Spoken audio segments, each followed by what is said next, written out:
দেখো মরফোলজি নিয়ে যখন আমরা আলোচনা করব তো সবার আগে জানতে হবে একটা কথা, সেটা হচ্ছে মরফিম। ঠিক আছে, মরফিম মানে হচ্ছে the minimal meaningful unit in the grammar system of a language। সবচেয়ে মিনিমাল মিনিংফুল ইউনিট, যেটা সব থেকে মিনিমাম মিনিংফুল ইউনিট হতে পারে।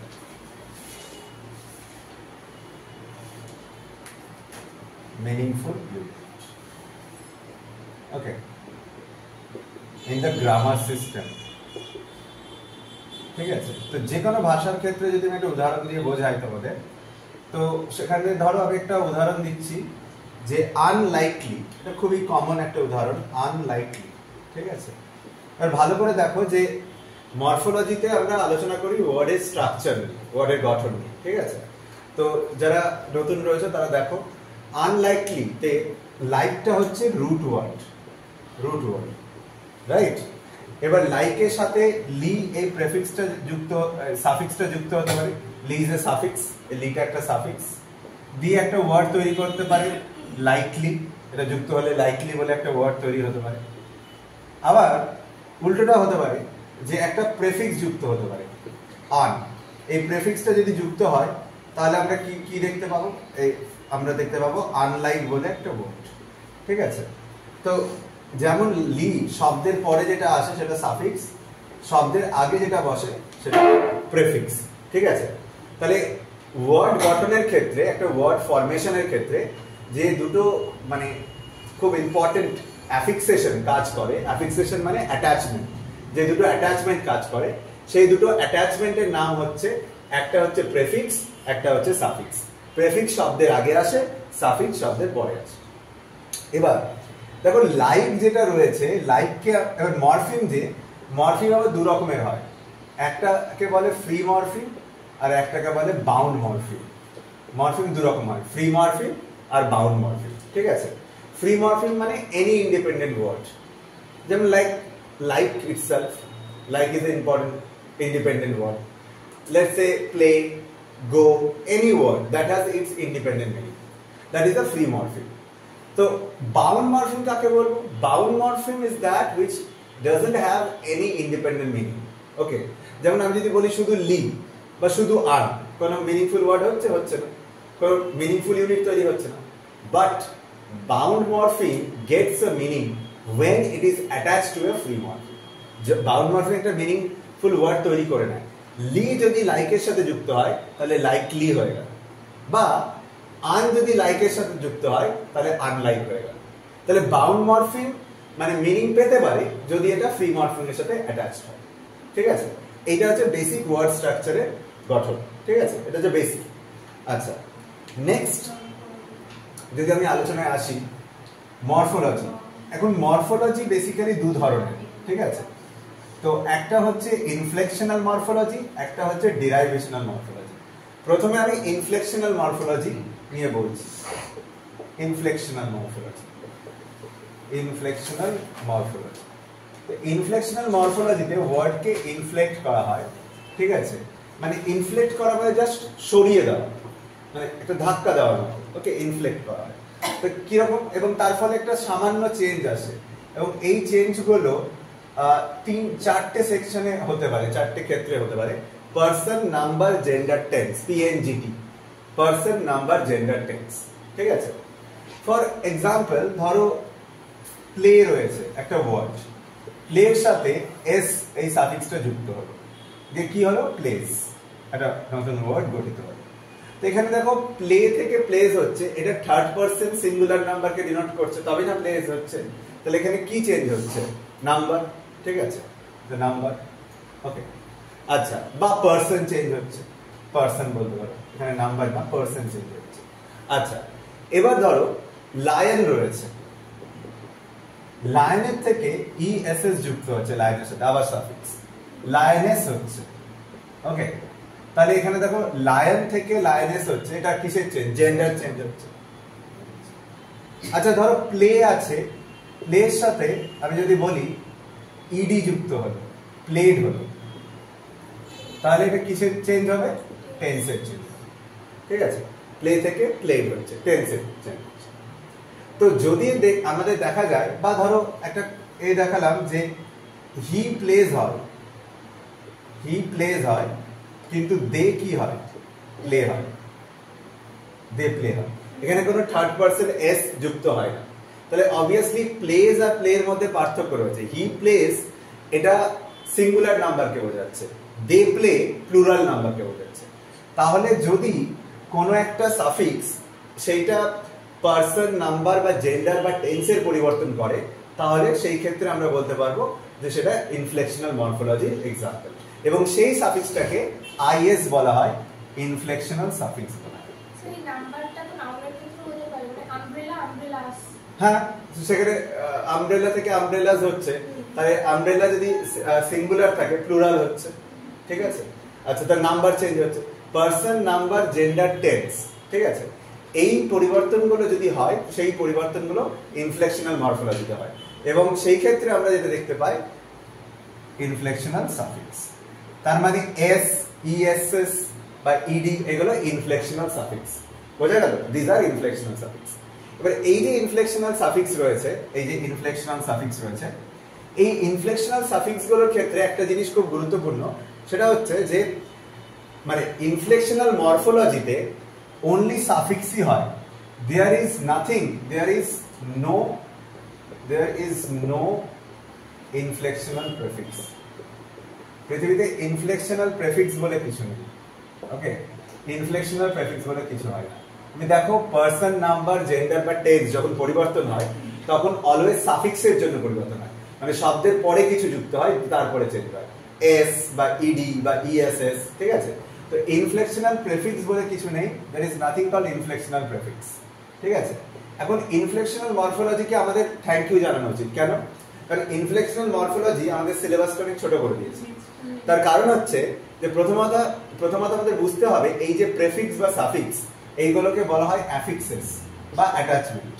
হ্যাঁ, অ্যাফিক্সেস বা অ্যাটাচমেন্ট। এখন এটা মূলত দু রকমের হয়, প্রেফিক্স শব্দের আগে আসে বা সাফিক্স শব্দের পরে আসে।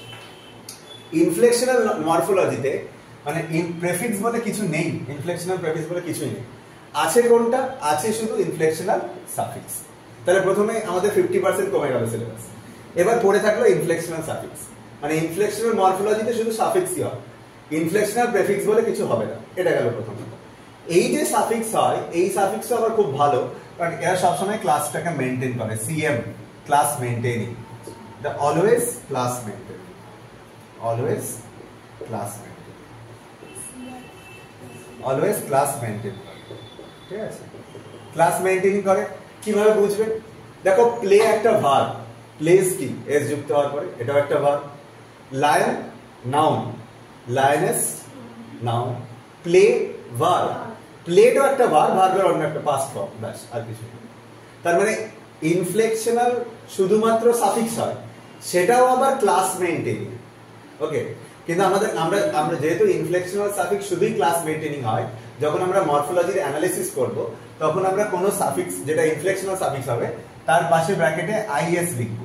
আমাদেরকে আর লেখার দরকার নেই যে সিএমআইএস, মানে ক্লাস মেনটেনিং ইনফ্লেকশনাল সাফিক্স লেখার দরকার নেই, অনলি আইএস।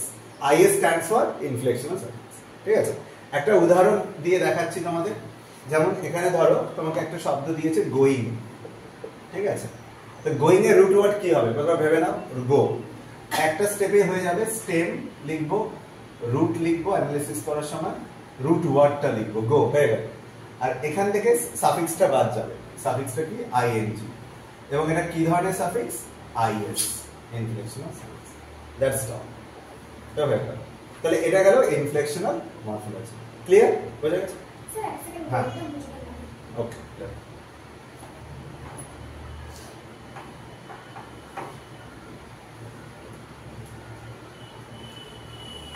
তাহলে ইনফ্লেকশনাল প্রেফিক্স বলে কিছু হয় না, ইনফ্লেকশনাল প্রেফিক্স বলে কিছু হয় না, ইনফ্লেকশনাল শুধুমাত্র সাফিক্স হতে পারে, ইনফ্লেকশনাল শুধুমাত্র সাফিক্স হতে পারে, that too is class maintaining, সেটাও ক্লাস মেইনটেনিং, ঠিক আছে। এবার এরপরে আমরা যে মরফোলজিটা করব সেটাকে ডিরাইভেশনাল মরফোলজি বলে, এবং ডিরাইভেশনাল মরফোলজি ইউজুয়ালি ওয়ার্ডকে ডিরাইভ করে। Derivational morphology it derives the word, okay, এটা ওয়ার্ডকে ডিরাইভ করে। মানে তৈরি করে, সৃষ্টি করে, ঠিক আছে? ডিরাইভেশনাল মরফোলজি, ডিরাইভেশনাল মরফোলজি। এখন ডিরাইভেশনাল মরফোলজির ক্ষেত্রে দেখো আমি বোর্ডকে 4টে ভাগে ভাগ করছি, ঠিক আছে? I am dividing it into 4 sections, ঠিক আছে? ডিরাইভেশনাল মরফোলজির ক্ষেত্রে আমি 4টে ভাগে ভাগ করছি, I am dividing it into 4 section. এবার যেমন তোমাদের বললাম যে অ্যাফিক্স যেগুলো অ্যাটাচমেন্ট সেগুলো দু রকম হয়, প্রেফিক্সও হয় আবার সাফিক্সও হয়। প্রেফিক্সও হতে পারে, সাফিক্সও হতে পারে, ঠিক আছে? এবং ডিরাইভেশনাল মরফোলজিতে আনলাইক দ্য ইনফ্লেকশনাল মরফোলজি, প্রেফিক্স এবং সাফিক্স দুটোই হয়। তাহলে এখানে একটা প্রেফিক্স আমি লিখলাম, প্রেফিক্সের ঘর, এখানে লিখলাম সাফিক্স। এবার প্রেফিক্স আবার দু রকমের হয়, যেমন ইনফ্লেকশনাল মরফোলজিতে আমরা দেখেছিলাম শুধুই ক্লাস মেইনটেইনিং, এখানে সেটা হয় না, এখানে দুটোই হয়। তাহলে একটা আমরা লিখতে পারি যে ক্লাস মেইনটেইনিং, ঠিক আছে, যে ক্লাস মেইনটেইনিং প্রেফিক্স। আবার আরেকটা যেটা লিখতে পারি সেটা হচ্ছে ক্লাস চেঞ্জিং। তাহলে প্রেফিক্স আরেক রকমের হতে পারে, ক্লাস চেঞ্জিং। সিমিলারলি সাফিক্সের ক্ষেত্রেও সাফিক্সও ক্লাস মেইনটেইনিং হতে পারে ডিরাইভেশনাল মরফোলজিতে, আবার এটা ক্লাস চেঞ্জিংও হতে পারে। ইট মে ওয়েল বি ক্লাস চেঞ্জিং, ঠিক আছে? এবার এটাকে আমরা যখন ডিনোট করি, যখন অ্যানালিসিস করি, কিভাবে বলি? যেমন ধরো এই যে ডিরাইভেশনাল প্রেফিক্স নিয়ে আলোচনা করছি, তাহলে derivational prefix DP, it stands for DP, এটা ডিরাইভেশনাল প্রেফিক্স। কিন্তু ক্লাস মেইনটেইনিং ডিরাইভেশনাল প্রেফিক্স, যেমন উদাহরণ কি হতে পারে? যেমন ধরো ডি, ডিস, আন, ট্রান্স, এইগুলো কয়েকটা এক্সাম্পল। এছাড়াও আরো এক্সাম্পল আছে, এটা কয়েকটা এক্সাম্পল। ডি, ডিস, আন, ট্রান্স, এইগুলোকে আমরা কি বলি? ডিরাইভেশনাল প্রেফিক্স, ডিরাইভেশনাল প্রেফিক্স বলছি। এবার এটা কি ধরনের প্রেফিক্স?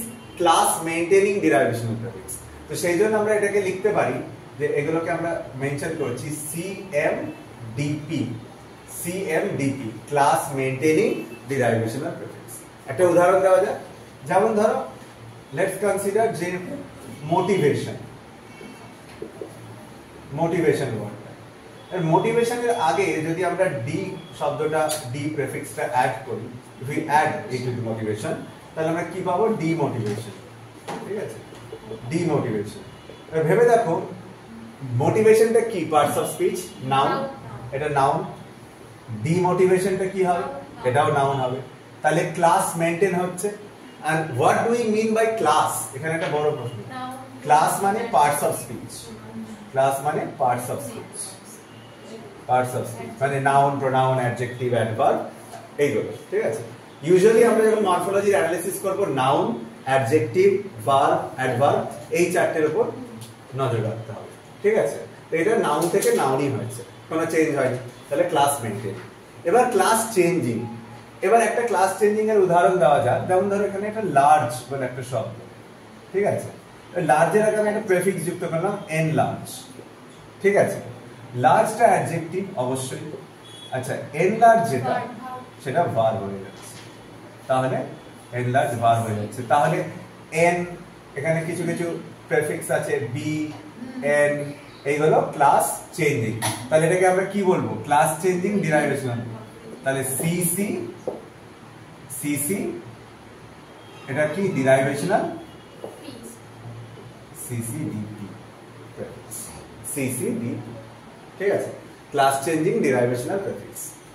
এবার আসছি আমরা সাফিক্সের কথা, যেটা শব্দের পরে যুক্ত হয়। ক্লাস মেইনটেইনিং সাফিক্স খুব কম রয়েছে, কিন্তু রয়েছে, মাচ লাইক হুড, ঠিক আছে? আর যদি এটা ক্লাস মেইনটেইন করে তাহলে আমরা কি বলবো? CM for class maintaining. যেমন এখানে লিখেছি সিএমডিপি, তাহলে এখানে কি হবে? সিএমডিএস। ওটা ছিল সিএমডিপি, ক্লাস মেইনটেইনিং ডিরাইভেশনাল প্রেফিক্স। এটা হচ্ছে সিএমডিএস, ক্লাস মেইনটেইনিং ডিরাইভেশনাল সাফিক্স। যেমন ধরো ব্রাদার,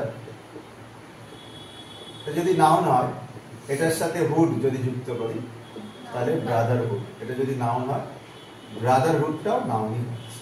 বা চাইল্ডের সাথে চাইল্ডহুড, বা মাদারের সাথে মাদারহুড, তো এখানে কোনো চেঞ্জেস আসছে না। তো it's again remaining class maintain. বোঝা গেল? ক্লাস মেইনটেইনিং হচ্ছে। এবার আসছি খুব গুরুত্বপূর্ণ, সেটা হচ্ছে যে ক্লাস চেঞ্জিং সাফিক্সের ক্ষেত্রে, ঠিক আছে? ক্লাস চেঞ্জিং সাফিক্স কি রকমের সাফিক্স না? ডিরাইভেশনাল সাফিক্স, ডিরাইভেশনাল সাফিক্স। তো এর প্রচুর উদাহরণ রয়েছে, যেমন ধরো আইজ, ইয়ার, এশন, এট, এরকম প্রচুর এক্সাম্পল রয়েছে। লেটস কনসিডার একটা এক্সাম্পল, রিয়েল। ওকে, রিয়েল থেকে যদি আই জেড ই এটা যুক্ত হয় তাহলে কি হচ্ছে? রিয়েলাইজ। তো রিয়েলাইজ একটা ভার্ব, কিন্তু রিয়েল কি ছিল? রিয়েল অ্যাডজেক্টিভ ছিল। তাহলে অ্যাডজেক্টিভ থেকে ভার্ব হচ্ছে, ক্লাস চেঞ্জ হচ্ছে, তাহলে ক্লাস চেঞ্জিং ডিরাইভেশনাল সাফিক্স, এটাকে আমরা কি বলবো? CC DS. আর এটাই সব থেকে ইম্পর্টেন্ট, তোমরা যখন মরফোলজির অ্যানালিসিস করবে এই সিসিডিএস টাই সব থেকে বেশি বার আসবে অ্যানালিসিসে। সিসিডিএস মানে ক্লাস চেঞ্জিং ডিরাইভেশনাল সাফিক্স। অনেক উদাহরণ হয়, আইজ, এয়ার, এশন, এট, প্রচুর উদাহরণ রয়েছে। তো ক্লাস চেঞ্জ মানে কি? পার্টস অফ স্পিচ চেঞ্জ হচ্ছে। ক্লাস চেঞ্জ হচ্ছে মানে পার্টস অফ স্পিচ চেঞ্জ হচ্ছে। তো যখন তোমরা অ্যানালিসিস করছো প্রত্যেকটা স্টেপে তোমাদেরকে মাথায় রাখতে হবে যে যে শব্দটা থেকে যে শব্দটাতে আমি আসছি তার আগের পার্টস অফ স্পিচটা কি ছিল, এখন এই পার্টস অফ স্পিচটা কি। নাউন থেকে অ্যাডজেক্টিভ হচ্ছে, না অ্যাডজেক্টিভ থেকে ভার্ব হচ্ছে, না ভার্ব থেকে অ্যাডজেক্টিভ হচ্ছে, এইটা অ্যানালিসিসে মাথায় রাখতে হবে, ঠিক আছে? আচ্ছা, তাহলে আবার একবার ডিরাইভেশনাল মরফোলজিটা বলে দিচ্ছি, এটা শর্ট নোটসেও আসতে পারে, তাহলে তোমরা এভাবে মানে একটা চার্ট করে দেখাতেও পারো, লিখতেও পারো। দেখো এখানে ডিরাইভেশনাল মরফোলজির ক্ষেত্রে আমরা যেটা দেখতে পাই যে মরফোলজির ক্ষেত্রে দু ধরনের অ্যাফিক্সেস থাকে, প্রেফিক্স আর সাফিক্স। তো আমরা প্রথমে যদি প্রেফিক্সের কথায় আসি, তাহলে ডিরাইভেশনাল মরফোলজিতে প্রেফিক্সও হয় মানে সাফিক্সও হয়। প্রেফিক্সের মধ্যে আবার দু রকম হয়, ক্লাস মেইনটেইনিং হয়, ক্লাস চেঞ্জিং হয়। এই যে ক্লাস মেইনটেইনিং প্রেফিক্স, যেমন ডি, ডিস, আন, ট্রান্স, যেমন মোটিভেশনের সাথে ডি যুক্ত হচ্ছে, ডিমোটিভেশন হচ্ছে। মোটিভেশনটা কি? একটা নাউন, ডিমোটিভেশনটা নাউন, তাহলে এটা ক্লাস মেইনটেইন করছে, same class, same parts of speech থাকছে। ক্লাস চেঞ্জিং হতে পারে, সেটা কিরকম উদাহরণ হয়, যেমন বি বা এন, এই ধরনের প্রেফিক্স। লার্জ, লার্জের আগে এন যুক্ত করে দাও, এন লার্জ, লার্জ অ্যাডজেক্টিভ ছিল, N large verb. Clear? Concept clear? আচ্ছা, এরপরে আমরা সাফিক্সের কথায় আসছি। প্রেফিক্স যদি দু রকম হয়, সাফিক্সও দু রকম হচ্ছে। ক্লাস মেইনটেইনিং হচ্ছে, সেটাকে আমরা বলছি সিএমডিএস। সিএম মানে ক্লাস মেইনটেইনিং, আর ডিএস মানে ডিরাইভেশনাল সাফিক্স। উদাহরণ যেমন ব্রাদার, তার সাথে হুড যুক্ত করো, ব্রাদারহুড, ব্রাদারও নাউন, ব্রাদারহুড নাউন, ঠিক আছে? তাহলে ক্লাস মেইনটেইন করছে। সবথেকে বেশি এক্সাম্পল যেটা পাওয়া যায় সেটা হচ্ছে ক্লাস চেঞ্জিং ডিরাইভেশনাল সাফিক্স, যেটা ক্লাস চেঞ্জ করে এবং ওয়ার্ডকে ডিরাইভ করে। এটা যেমন আইজ, আর, এশন, এট, এরকম প্রচুর রয়েছে। রিয়েল অ্যাডজেক্টিভ একটা, তার সাথে আইজ এডিটা যুক্ত করো, একটা ক্লাস চেঞ্জিং ডিরাইভেশনাল সাফিক্স, তাহলে রিয়ালাইজ একটা ভার্ব পাবো। তাহলে অ্যাডজেক্টিভ থেকে ভার্ব হচ্ছে, তাহলে এটাকে আমরা কি বলবো? Class changing derivational suffix. আর ক্লাস মানে হচ্ছে পার্টস অফ স্পিচ। কোনো একটা সাফিক্স বা প্রেফিক্স সেটা ক্লাস চেঞ্জ করছে কিনা, that is the most important thing for us. তার থেকে আমরা ডিসাইড করবো সেটা ক্লাস মেইনটেইনিং না ক্লাস চেঞ্জিং, এবং সেটা অলওয়েজ ডিএস হবে, মানে ডিরাইভেশনাল আসবে, ডিএস হবে বা ডিপি হবে, ঠিক আছে? আর তার কারণ হচ্ছে দেখো যে সাফিক্স অলওয়েজ আমরা বলতে পারি যে ফর এক্সাম্পল আইএস হতে পারে, ইনফ্লেকশনাল সাফিক্স হতে পারে, ডিএস হতে পারে, ডিরাইভেশনাল সাফিক্স হতে পারে, কিন্তু প্রেফিক্স যেটা সেটা এক ধরনেরই হতে পারে। প্রেফিক্সটা কি হতে পারে? প্রেফিক্সটা শুধুমাত্র ডিরাইভেশনাল হবে, মানে ইনফ্লেকশনাল প্রেফিক্স বলে কিছু হয় না। তো সেই জন্য একটা জিনিস তোমাদের বলছি, তোমরা এখানে দেখো সিএমডিপি দেখেছো, ক্লাস মেইনটেইনিং ডিরাইভেশনাল প্রেফিক্স। আচ্ছা, ধরো কোনো স্টুডেন্ট পরীক্ষায় লিখলো সিএমডিপির জায়গায় সিএমপি, সে ডিটা লিখলো না, তাহলেও কিন্তু সে ঠিক। কেন ঠিক? তার কারণ হচ্ছে দেখো ক্লাস মেইনটেইনিং প্রেফিক্স মানে ক্লাস মেইনটেইনিং ডিরাইভেশনাল প্রেফিক্স। তার মানে আমি বলতে চাইছি যে সিএমপি মানে হচ্ছে সিএমডিপি, কারণ এই যে ডিটা এটা ডিরাইভেশনকে ডিনোট করে। এবার এখানে তো আই বলে কিছু হবে না, সিএমআইপি বলে তো কিছু হতে পারে না, ইনফ্লেকশনাল প্রেফিক্স বলে তো কিছু হয় না, তাহলে সিএমপি লেখাও যা, সিএমডিপি লেখাও যা। বোঝা গেল? আচ্ছা, ওকে।